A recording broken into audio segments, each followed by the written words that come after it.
Bonsoir à vous, chers auditeurs fidèles de nos mystères du soir. Installez-vous confortablement, sous la chaleur d'une couverture douce ou près d'une tasse de thé fumant. Ce soir, je vous invite à plonger dans un mystère feutré, là où l'élégance cache des secrets anciens et où les dorures d'un cercle privé brillent d'un éclat un peu trop parfait, avant que l'ombre ne s'y glisse. Avant de commencer, dites-moi dans les commentaires de quelle ville ou pays nous écoutez-vous ce soir? Votre présence nous honore et accompagne notre détective favori, le célèbre Hercule Poirot, dans une affaire d'une étrange délicatesse. Le Cercle d'Or, à Paris, n'était pas seulement un lieu de rencontre pour l'élite intellectuelle et financière de la capitale. C'était un sanctuaire, un club privé aux murs de velours rouge où l'on pénétrait par parrainage strict et où les confidences valaient parfois plus que de l'or. En cette nuit d'automne, une brume élégante enveloppait les trottoirs de l'avenue Montaigne. La façade discrète du cercle semblait endormie. Pourtant, derrière ces vitres opaques, une réunion exceptionnelle allait commencer, et elle serait la dernière. Hercule Poirot, invité d'honneur pour une conférence sur la psychologie criminelle, arrivait avec sa prestance habituelle. Chapeau bien droit, moustache impeccablement cirée et un regard perçant que même les dorures ne pouvaient distraire. Quelque chose dès l'entrée lui souffla que cette soirée ne serait pas ordinaire. Le majordome, silencieux et élégant, l'accueillit avec une révérence subtile. À l'intérieur, la moquette assourdit les pas. Des portraits anciens ornèrent les murs, et une douce musique de piano flottait dans l'air, comme un parfum discret d'un autre siècle. Le feu crépitait dans une cheminée sculptée. Les membres du cercle, une douzaine ce soir-là, se tenaient autour d'une grande table circulaire. Chacun portait un masque d'assurance, mais Poirot savait lire derrière les masques. Leurs regards dissimulaient tension, jalousie et peut-être la peur. Il n'avait pas encore retiré ses gants que le drame commença. Un cri discret, un verre brisé, et un corps qui s'effondrait au pied du chandelier central. Le silence tomba comme un rideau, et dans ce silence, Poirot fronça les sourcils. Le corps étendu sur le parquet ancien était celui de Monsieur Léonard de Saint-Clair, un homme de lettres respecté, fondateur du Cercle d'Or. Sa main reposait contre la base du fauteuil, figée dans une posture étrange, presque théâtrale.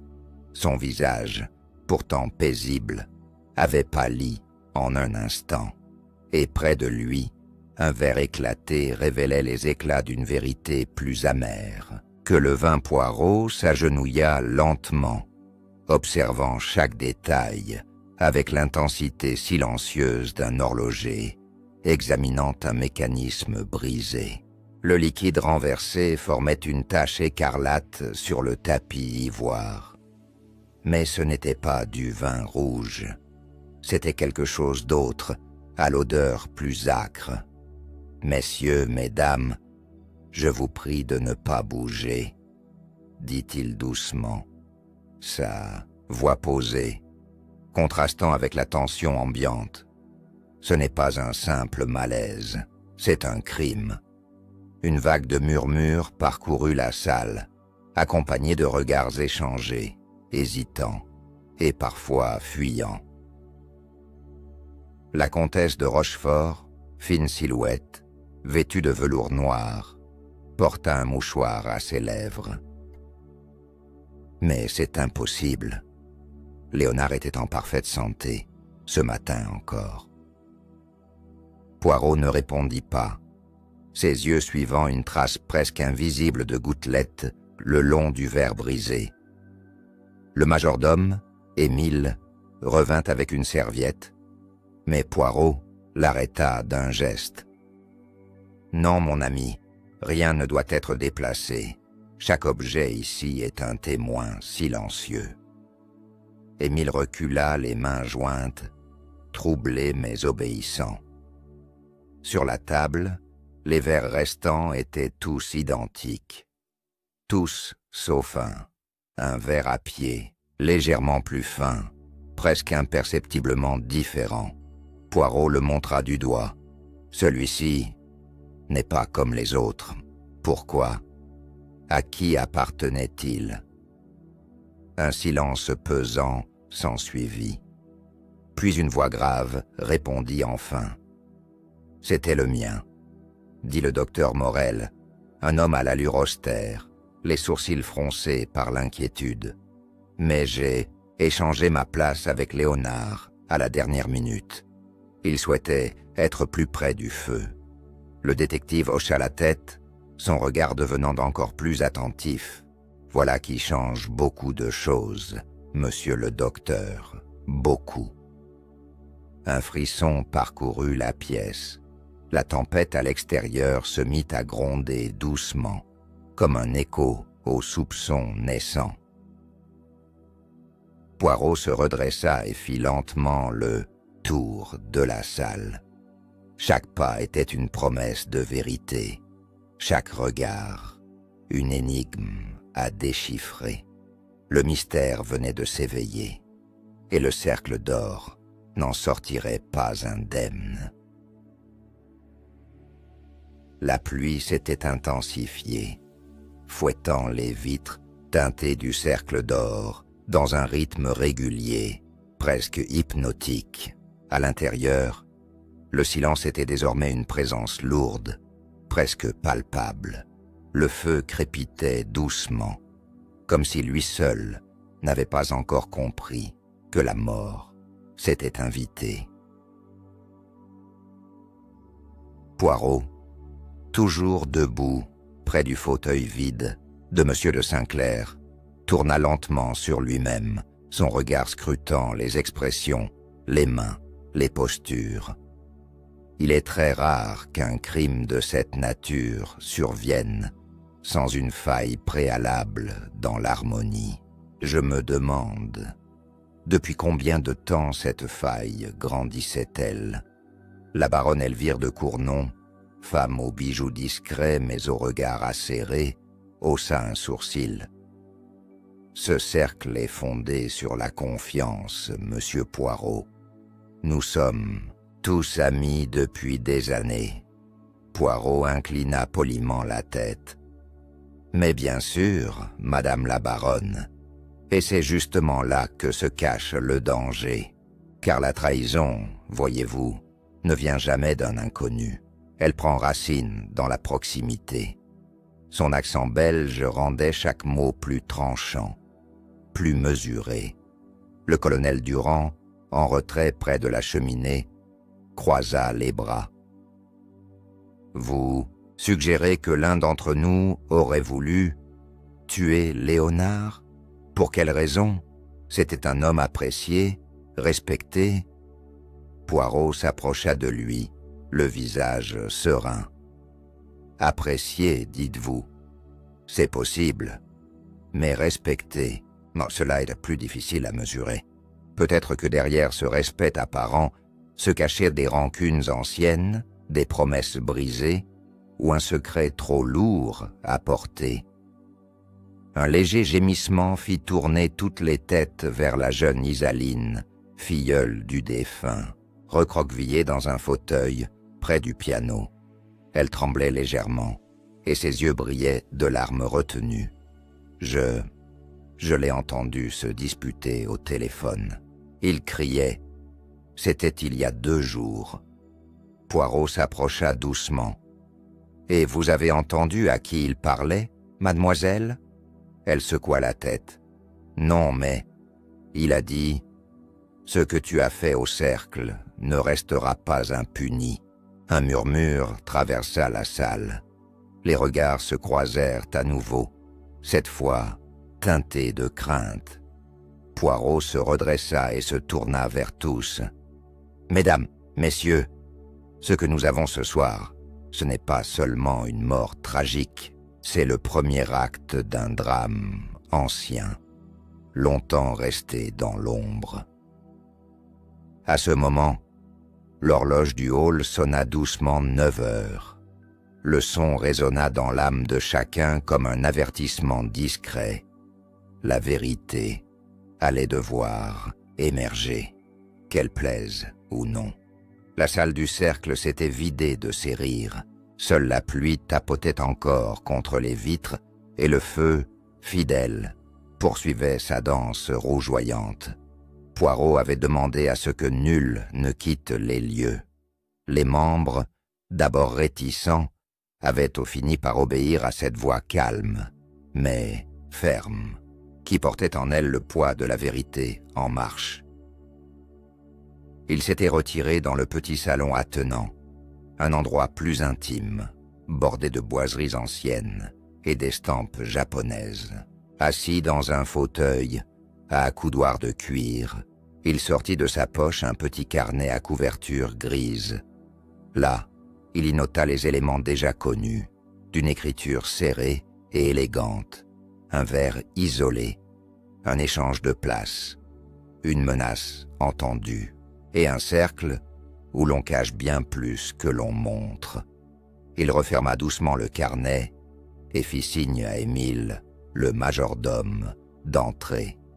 Celui-ci vint, courbé, l'air confus. « Monsieur Poirot, je vous assure, personne n'a pénétré dans la cave sans autorisation.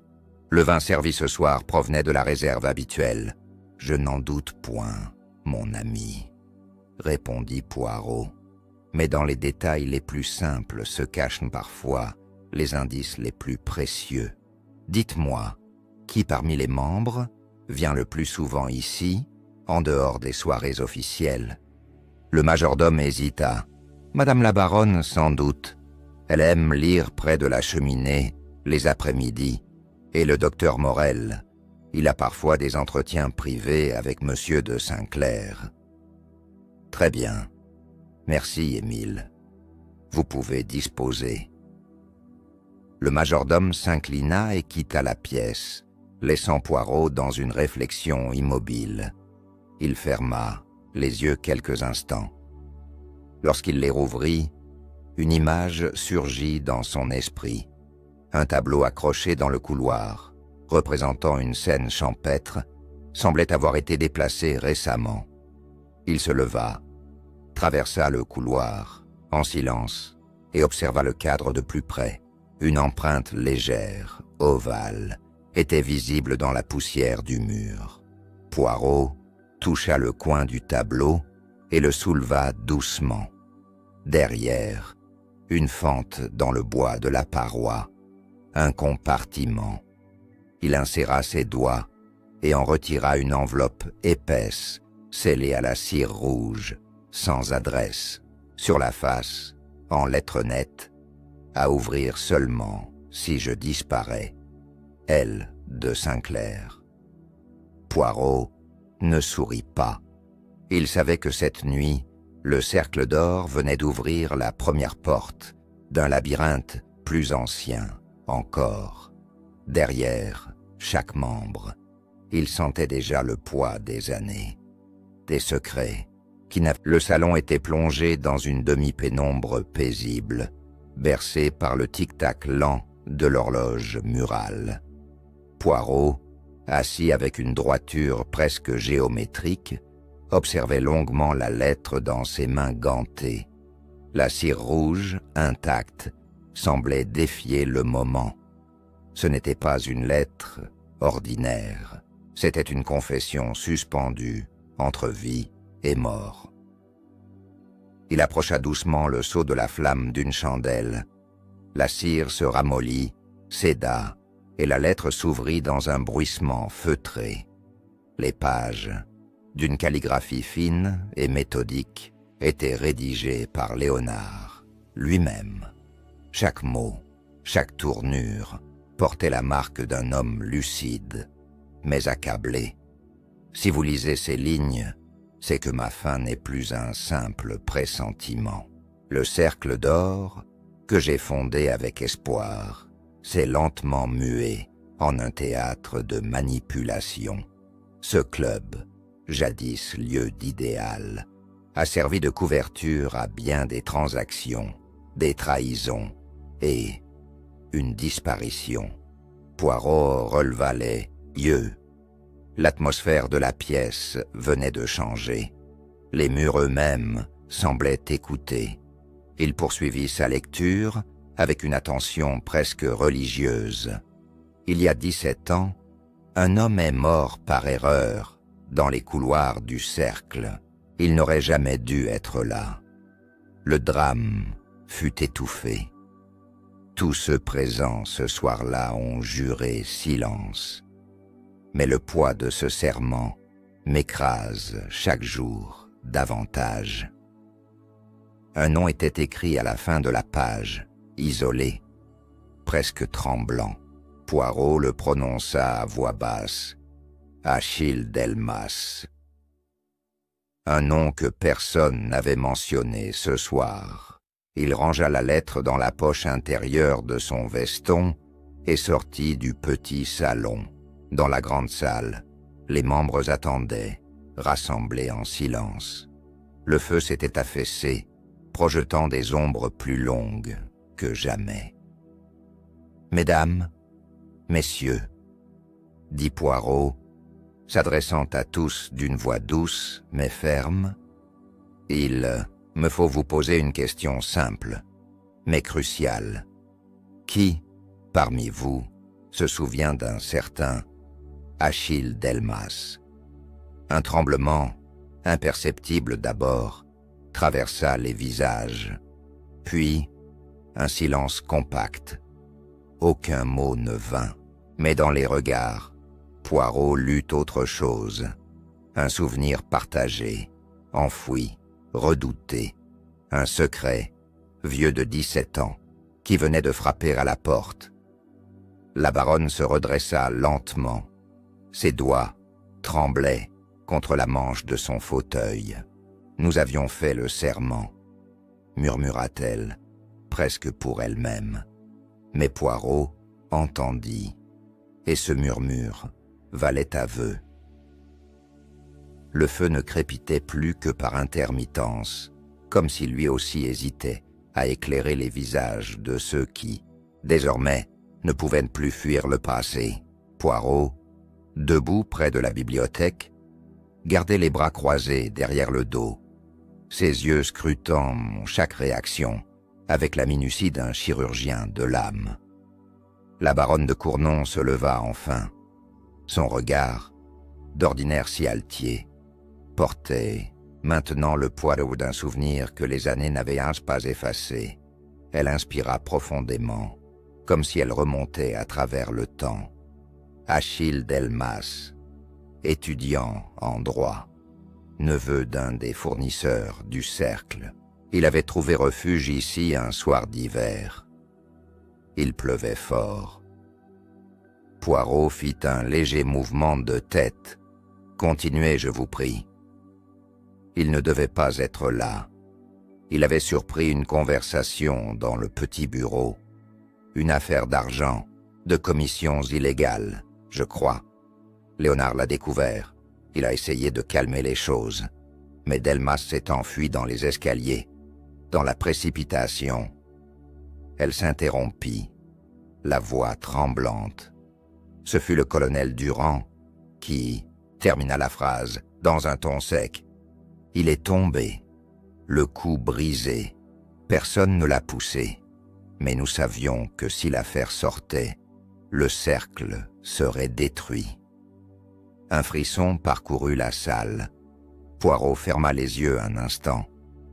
Et donc, vous avez préféré le silence. Il se tourna vers le docteur Morel. J'imagine que vous avez signé l'acte de décès, n'est-ce pas? Le docteur baissa les yeux. Oui.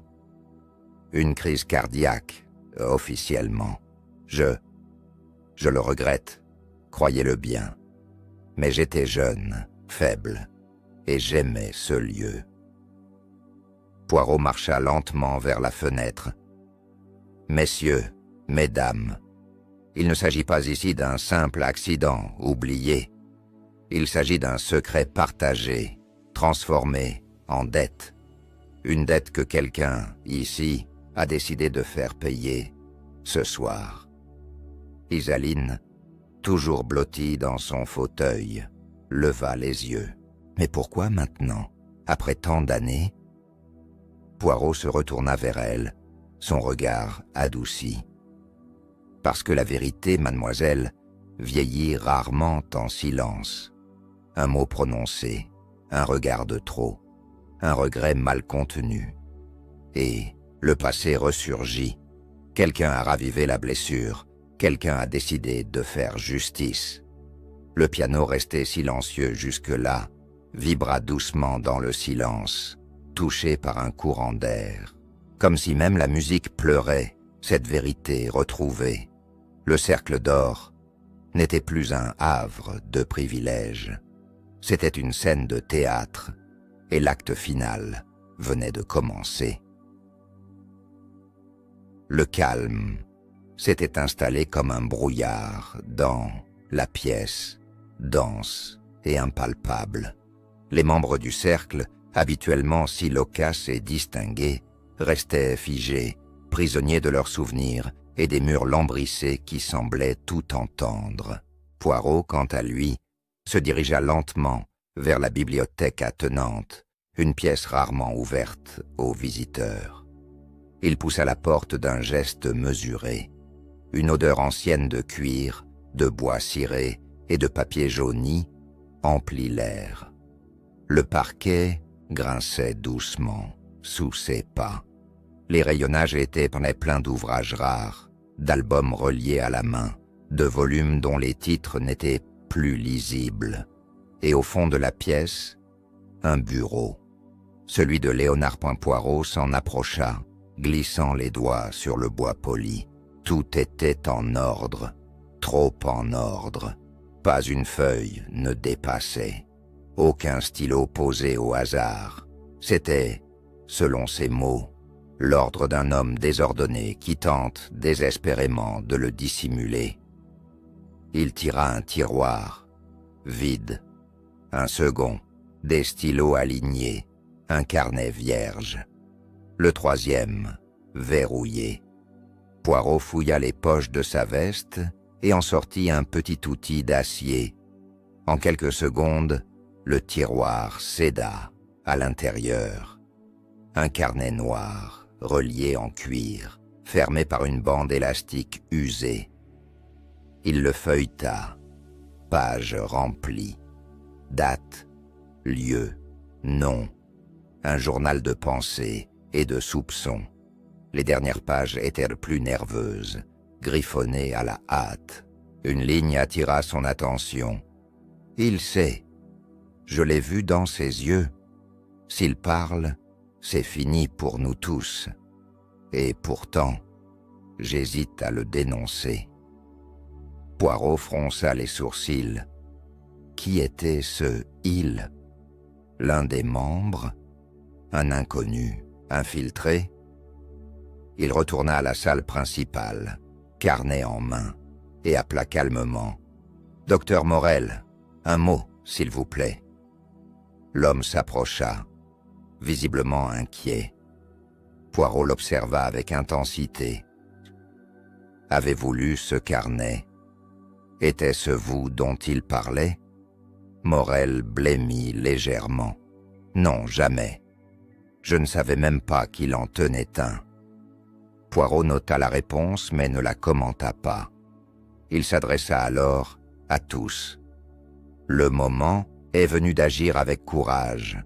Ce carnet contient peut-être la clé du mobile, du coupable, ou des deux. Mais pour cela, il me faut tout lire. Il s'installa au centre de la pièce, alluma une lampe à abat-jour vert et commença à lire, à voix haute, lentement. L'ambiance changea à nouveau, comme si chacun des mots ravivait des plaies, réveillait des souvenirs que tous avaient tenté d'oublier. Ce n'était plus une enquête, c'était une confession collective, et à la dernière page, une date, celle du jour même, avec une seule phrase.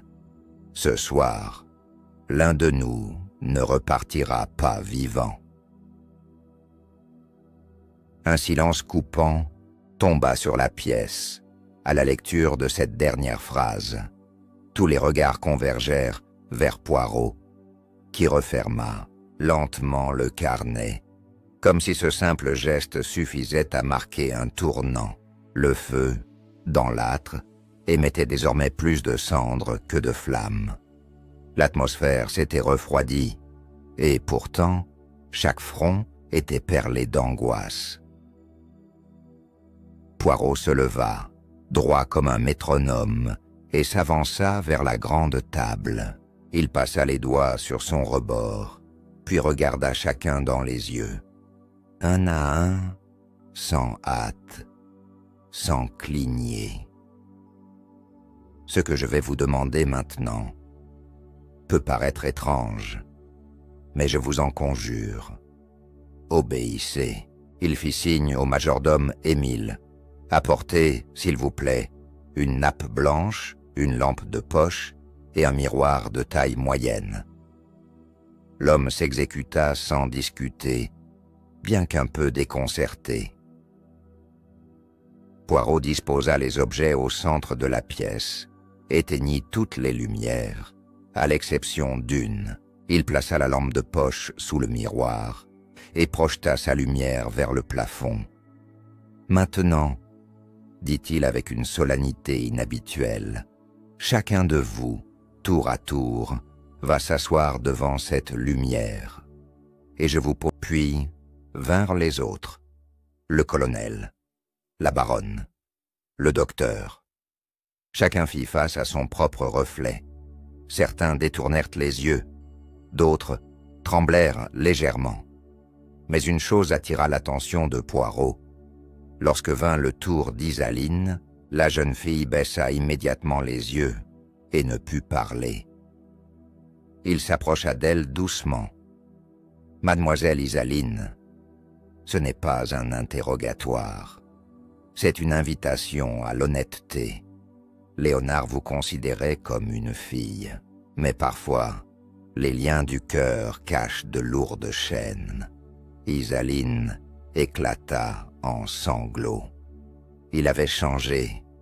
Ces dernières semaines, il devenait cruel, méfiant. Il fouillait mes affaires. Il lisait mes lettres. Il m'interrogeait sans cesse. Je n'en pouvais plus. Poirot hocha lentement la tête. Et pourtant, ce n'était pas vous. Vous aviez peur, oui, mais vous n'êtes pas allé jusqu'au crime. Il se tourna vers la baronne. En revanche, vous, madame, vous avez bien plus à cacher que vous ne le laissez paraître. Un frisson passa dans l'air. La baronne se raidit, les doigts se crispaient sur les accoudoirs de son fauteuil. Le jeu de lumière dans le miroir renvoyait désormais plus qu'un reflet. Il exposait la vérité, sans masque. Le cercle d'or venait de se refermer. La pièce resta figée après l'accusation à demi formulée de Poirot. La baronne de Cournon ne répondit pas tout de suite. Ses yeux, d'ordinaire d'un bleu impassible, semblaient chercher dans le vide une issue invisible. Puis elle se leva lentement, ajusta son châle de dentelle et croisa les mains devant elle. « Monsieur Poirot, il y a des vérités que l'on enfouit non pour les dissimuler, mais pour préserver ceux qui ne sauraient les supporter. » Poirot ne détourna pas les yeux. Sa posture restait droite, mais sans menace. Il parlait comme on écoute. « Madame, vous étiez présente le soir où Achille Delmas est mort. Votre nom ne figure pas dans le registre officiel de la Réunion. Mais vous étiez là, n'est-ce pas ?» Elle hocha la tête, lentement. « Oui. Léonard m'avait fait venir en secret. Il voulait me montrer quelque chose dans les contes. Il soupçonnait une manipulation. Elle reprit place, la voix plus faible. Ce qu'il a découvert ce soir-là, c'est que le cercle d'or blanchissait de l'argent pour un mécène inconnu. Achille est arrivé par hasard, au mauvais moment, et quand il est mort, j'ai supplié Léonard de ne rien dire. J'avais peur, je savais qui tirait les ficelles. Poirot pencha légèrement la tête. Et qui donc, madame? Le nom ne vint pas tout de suite. Un silence pesant s'installa. Puis, dans un souffle, Émile. Tous se tournèrent vers le majordome. Il était resté immobile depuis le début, telle une ombre au service de l'ordre. Mais à cet instant, son visage se fendit d'un sourire pâle. Enfin, dit-il simplement, comme si le soulagement l'envahissait. Poirot s'approcha de lui, le regard concentré. C'était vous? Vous n'étiez pas qu'un serviteur fidèle. Vous étiez le lien avec l'homme de l'ombre, l'intermédiaire, celui qui savait tout. Émile hocha la tête. Léonard menaçait de parler, mais il avait attendu trop longtemps. Trop de noms étaient impliqués. Alors oui, j'ai mis quelque chose dans son verre. Le choc parcourut les membres du cercle. Mais Émile n'essaya pas de fuir. Il se contenta de tendre les bras. Poirot s'éloigna et appela calmement la police depuis le téléphone fixe du salon. L'affaire touchait à sa fin, mais pas l'histoire. Le détective se tourna vers les autres membres. Vous avez tous péché par silence. Ce club, autrefois symbole d'élégance, était devenu une cage dorée. Le vent s'était levé dehors, faisant claquer les volets. Les membres quittèrent la pièce, un à un, en silence, comme s'ils fuyaient les fantômes du passé. La baronne resta assise un moment de plus, les yeux fixés sur le feu qui s'éteignait. Poirot, seul près de la cheminée, ajusta une dernière fois ses manchettes, puis dit doucement « Le cercle d'or n'a jamais été qu'un club, il était un miroir. Et ce soir, il a enfin reflété la vérité. Le lendemain matin, la lumière grise de Paris filtrait à peine à travers les rideaux lourds du cercle d'or. La pluie avait cessé, mais l'humidité imprégnait encore les boiseries et les tapis, comme si l'air lui-même portait les stigmates de la nuit passée.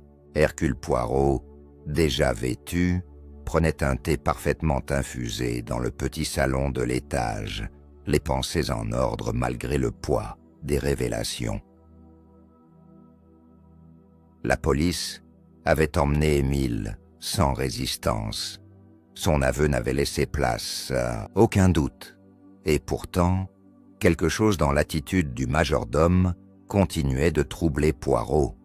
Non pas un mensonge, mais un détail non dit, un fragment de vérité volontairement omis. Et cela, pour un esprit comme le sien, était un défi qu'il ne pouvait laisser inachevé. En descendant l'escalier principal, il croisa Isaline. Ses traits étaient tirés, mais apaisés. Elle tenait une lettre à la main, pliée avec soin. C'était dans le tiroir secret du bureau de Léonard, sous la fausse doublure. Elle vous est adressée. Poirot la remercia avec une inclinaison de tête, puis attendit d'être seul pour l'ouvrir. La lettre, manuscrite, portait la même écriture que le carnet. Elle était brève, mais poignante. Léonard y avouait avoir menti pendant des années, non pour se protéger, mais pour préserver la baronne, autrefois son amante. Il n'avait jamais cessé de l'aimer, mais cette passion s'était fanée dans le regret et le remords. Il savait qu'en dénonçant les actes du cercle, il la condamnerait aussi, et il avait attendu trop longtemps. Poirot replia la lettre avec soin. Il la plaça dans la poche intérieure de son veston, comme un dernier hommage à un homme tragique, ni tout à fait coupable, ni entièrement innocent. Il retourna dans le grand salon une dernière fois. La pièce avait été rangée, les fauteuils remis en place, les rideaux tirés. Le feu, désormais éteint, ne laissait plus qu'une cendre tiède. Le cercle d'or ne rouvrirait sans doute jamais ses portes. Le scandale à venir, une fois rendu public, suffirait à dissoudre sa façade dorée. Mais cela importait peu. Ce lieu n'avait été qu'un théâtre d'illusions, un décor somptueux pour une pièce silencieuse dont chaque acteur portait son propre masque. Poirot s'avança jusqu'à l'entrée. Il salua Émile, encore assis dans une voiture de police, le regard perdu dans la rue pavée. Puis, sans un mot, il tourna les talons. La justice suivrait son cours, mais son rôle, à lui, était terminé. Il avait éclairé l'obscurité, une fois encore, non par violence, mais par la puissance tranquille de l'observation. En sortant, la ville retrouvait sa vie. Les passants pressés, les fleurs fraîches du marché, les journaux du matin. Rien, dans l'agitation de Paris, ne laissait deviner que derrière une porte discrète de l'avenue Montaigne, un monde venait de s'effondrer. Mais pour Poirot, c'était toujours ainsi. Les plus grands mystères s'effacent au lever du jour, emportés par l'élégance du silence. Quelques jours plus tard, dans un café discret de la rive gauche, Poirot lisait les journaux du matin, avec une expression placide. L'affaire du Cercle d'Or faisait la une des quotidiens. Club élitiste démantelé après un meurtre. Un réseau d'influence dévoilé. Titrait Le Figaro. Mais malgré les titres sensationnalistes, très peu savaient ce qui s'était réellement joué derrière les murs de velours. Poirot reposa le journal et but une gorgée de chocolat chaud, parfaitement tempéré. Il observait les passants par la fenêtre embuée, profitant du calme avant l'inévitable tumulte. Dans ses pensées, un détail revenait sans cesse. Émile avait avoué, oui, mais trop aisément, comme s'il portait un fardeau qui n'était pas entièrement le sien. Il retourna au cercle, une dernière fois, accompagné d'un inspecteur de police. Les lieux étaient désormais sous scellé, mais il avait obtenu une permission spéciale. Il voulait revoir le bureau de Léonard, non pour vérifier ce qui s'y trouvait, mais ce qui ne s'y trouvait pas. Car dans ce genre d'affaires, le silence est souvent plus éloquent que les preuves. Dans la cachette sous le parquet, Poirot découvrit un double fond qu'il n'avait pas remarqué auparavant. À l'intérieur, une montre à gousset ancienne, gravée aux initiales AD, Achille Delmas, et avec elle, une photographie en noir et blanc, Léonard, Émile, et un homme plus jeune, souriant, tenant un verre. Le passé n'était pas seulement revenu, il avait été conservé, caché, avec soin. Poirot prit la photographie et la regarda longuement. Quelqu'un ici avait voulu se souvenir, ou se punir. Il sortit ensuite dans le jardin intérieur du cercle, oublié des membres, mais bien entretenu. Là, il trouva un banc de pierre et s'y assit quelques instants. Le silence végétal contrastait avec la tension des jours précédents. Un bruissement léger attira son attention. Il leva les yeux. Isaline était là, discrète, tenant un carnet à la main. Elle s'approcha lentement. « Monsieur Poirot, je crois que vous devriez lire ceci. C'est mon journal. J'ai noté tout ce que j'ai vu, entendu. J'ai compris, bien plus tard, que quelque chose n'allait pas. Il prit le carnet avec gravité, remerciant la jeune femme d'un regard profond. « Vous êtes courageux, vous êtes courageux. » Émile n'a jamais menti. Il a protégé quelqu'un, quelqu'un qu'il aimait comme un fils, quelqu'un dont le nom n'a jamais été prononcé. Poirot referma le carnet et le serra contre lui. Le mystère n'était pas tout à fait clos. Le cercle avait été brisé, mais dans ces fragments restaient des braises. Et Hercule Poirot savait mieux que quiconque que les braises, un jour, rallument toujours le feu. De retour dans son appartement de la rue des Martyrs, Poirot disposa soigneusement le carnet d'Isalan sur sa table basse. Il enleva ses gants, les posa délicatement à côté, puis s'assit dans son fauteuil favori. À travers la fenêtre, Paris respirait doucement sous un ciel pâle. Les sons de la ville, feutrés par la distance, formaient une mélodie tranquille, un contraste frappant avec l'agitation intérieure du détective. Il rouvrit le carnet et reprit la lecture. Isaline y décrivait des conversations chuchotées, des regards échangés entre Émile et un autre homme plus âgé, qu'elle avait toujours pris pour un simple invité du cercle. Un homme discret, cultivé, mais jamais officiellement présenté, un certain Monsieur Aubry. Ce nom, Poirot ne l'avait encore jamais entendu dans le cadre de l'enquête. Il fouilla dans ses dossiers. Pas de mention d'un Aubry dans les registres officiels du cercle. Aucun acte notarié, aucune trace de cotisation, rien. Cela confirmait son intuition.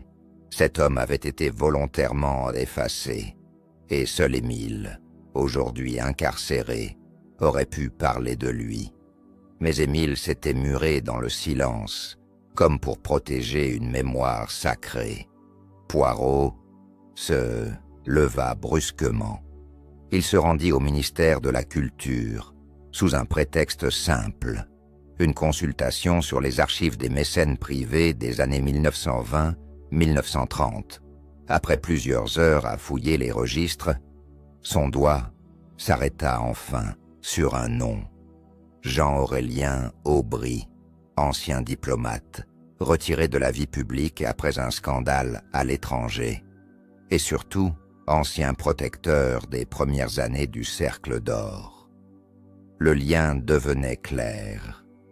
Aubry avait fondé le Cercle dans l'ombre à travers Léonard, puis s'était effacé des papiers, mais non des lieux. Il y avait gardé son influence en silence, et probablement c'était lui que Léonard voulait exposer avant sa mort.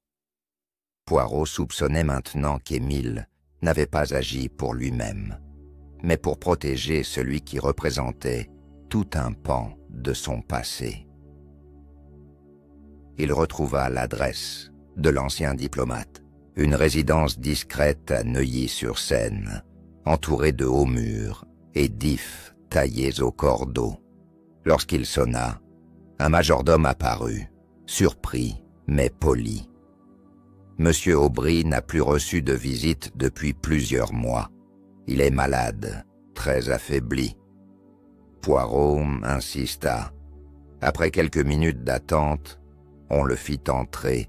L'homme, assis dans un fauteuil roulant, paraissait presque éteint.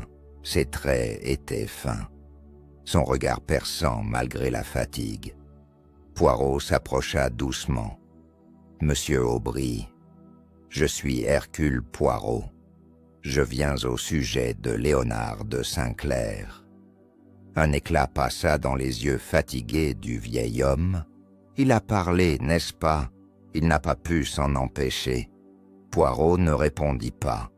Il s'assit face à lui, sortit le carnet et le posa sur la table. Il ne vous a pas dénoncé, mais il s'apprêtait à le faire. Et maintenant, il est mort. Pas par votre main, mais par votre silence, peut-être. Aubry ferma les yeux un long moment. Lorsqu'il les rouvrit, Une larme unique coula sur sa joue. J'ai voulu le protéger, mais l'amour du pouvoir corrompt même ceux qui se pensent au-dessus. Poirot hocha lentement la tête. Le dernier visage dans l'ombre avait parlé. Ce n'était pas une confession, c'était une acceptation. Le cercle d'or, enfin, s'ouvrait pleinement à la lumière. Mais cette lumière n'apportait ni gloire, ni réconfort, seulement la paix étrange que procure la vérité révélée, même trop tard. De retour chez lui, Poirot ressentit cette fatigue particulière que seul un mystère résolu peut laisser derrière lui.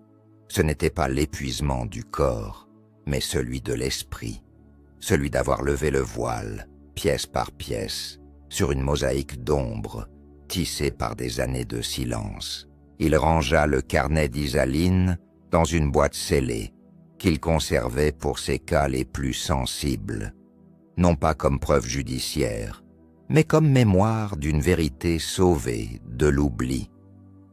Le soir tomba sur Paris avec une douceur inhabituelle. Poirot alluma une petite lampe à abat-jour vert et prit un livre qu'il ne lut pas. Ses pensées retournaient sans cesse à cette dernière conversation avec M. Aubry. Il n'y avait pas eu de déni, pas de rébellion, juste un homme très vieux face au miroir de ses choix et à l'image brisée qu'il y découvrait. Il nota quelques lignes dans son carnet personnel. Ce ne sont pas toujours les criminels qui tuent. Parfois, ce sont les protecteurs, les silencieux, les trop loyaux. Et cette phrase resta longtemps ouverte sur son bureau, comme une méditation suspendue. Ce n'était pas une enquête parmi d'autres.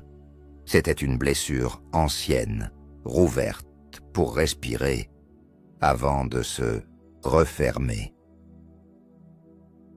Le lendemain, Poirot reçut une lettre d'Isaline. Elle y annonçait son départ pour la campagne, loin de Paris, pour commencer autre chose. Elle remerciait Poirot de lui avoir offert une forme de libération. « Vous avez rendu à mon oncle sa vérité, même douloureuse, et à moi, ma voix. » Ces mots touchèrent le détective plus qu'il ne l'avoua. Plus tard dans la semaine, Poirot fut convoqué au tribunal pour témoigner. Mais son intervention fut brève. Il parla peu, précis, respectueux. Émile fut condamné avec circonstances atténuantes. Son silence, motivé par une loyauté profonde, fut reconnu comme un fardeau plutôt qu'une ruse.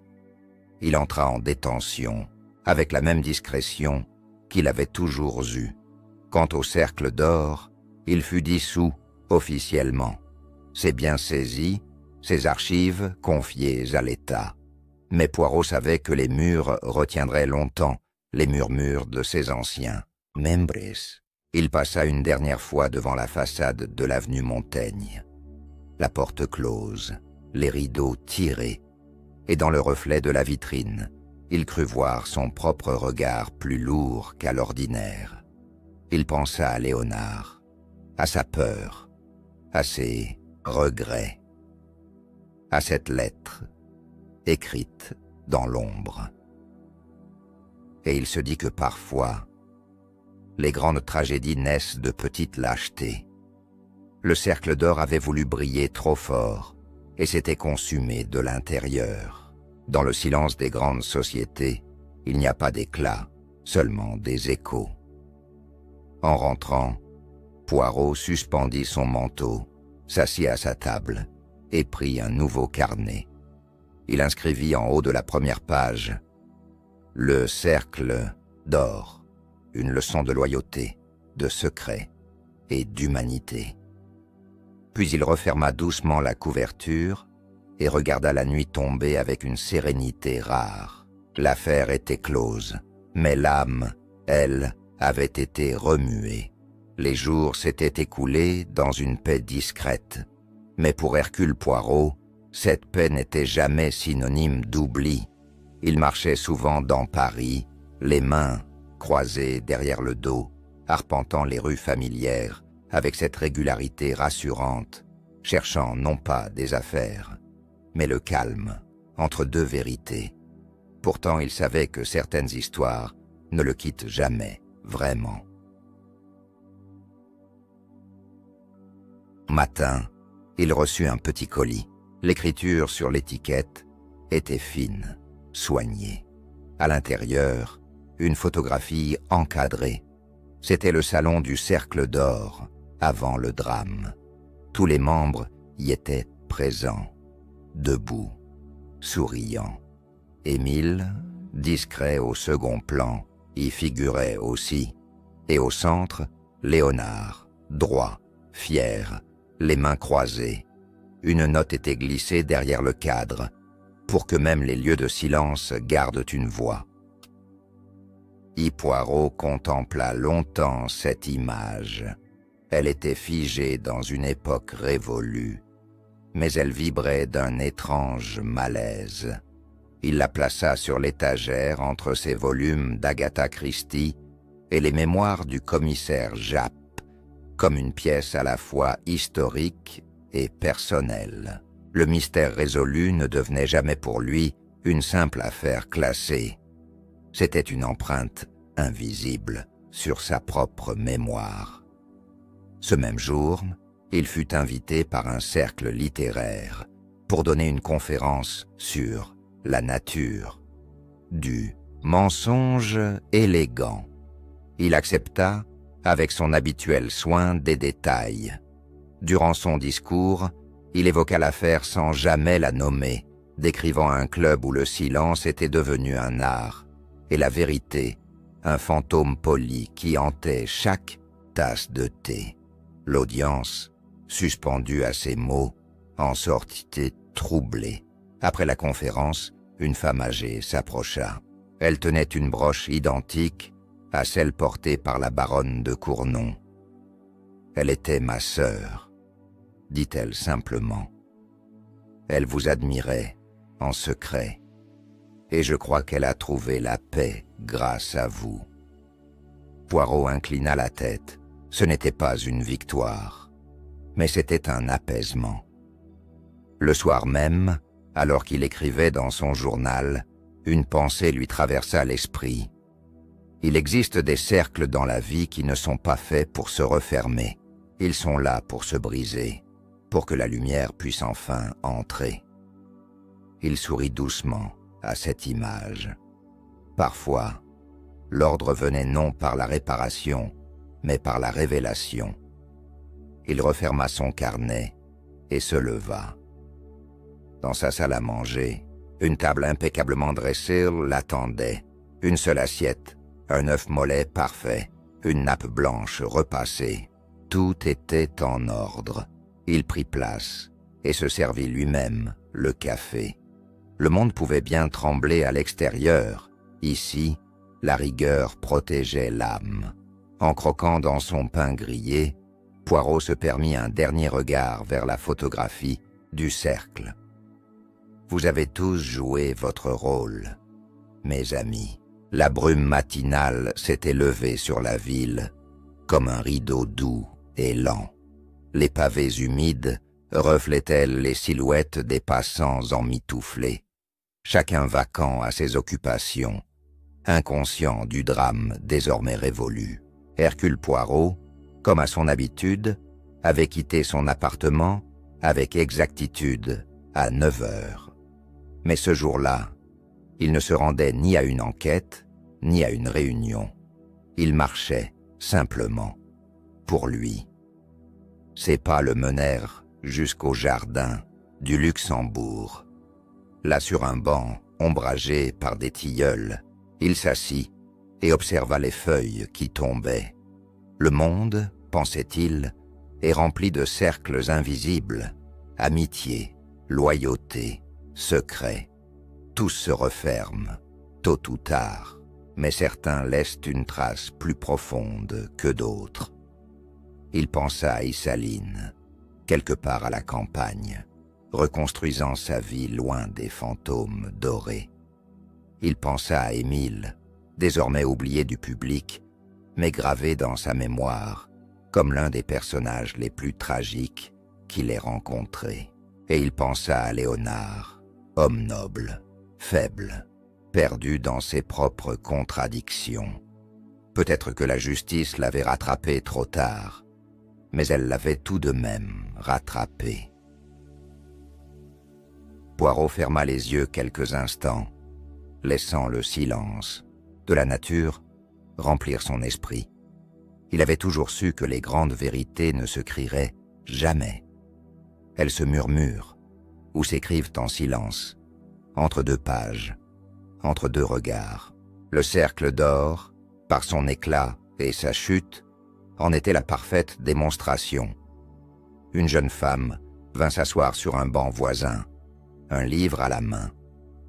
Poirot aperçut sur la couverture le titre « Les énigmes du cœur humain ». Il esquissa un sourire.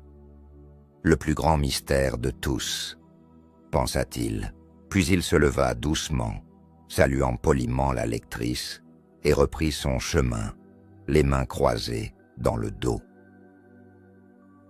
En passant devant une librairie, il s'arrêta. Une vitrine présentait un roman policier inspiré de ses propres enquêtes. Il le regarda un instant, amusé, puis continua sa route. Il n'avait jamais eu besoin de reconnaissance publique. L'ordre, la vérité, la paix intérieure, voilà ce qui comptait pour Hercule Poirot. La cloche de midi sonna à Saint-Sulpice. Un carrefour de lumière tomba sur lui alors qu'il traversait la place. Il leva les yeux vers le ciel. La journée s'annonçait paisible. Le mystère du cercle d'or s'était dissipé comme un songe ancien, laissant derrière lui non pas une plaie, mais une cicatrice élégante. Et dans cette dernière pensée, alors qu'il rentrait chez lui pour prendre son thé, Poirot se dit simplement « Le cercle s'est refermé.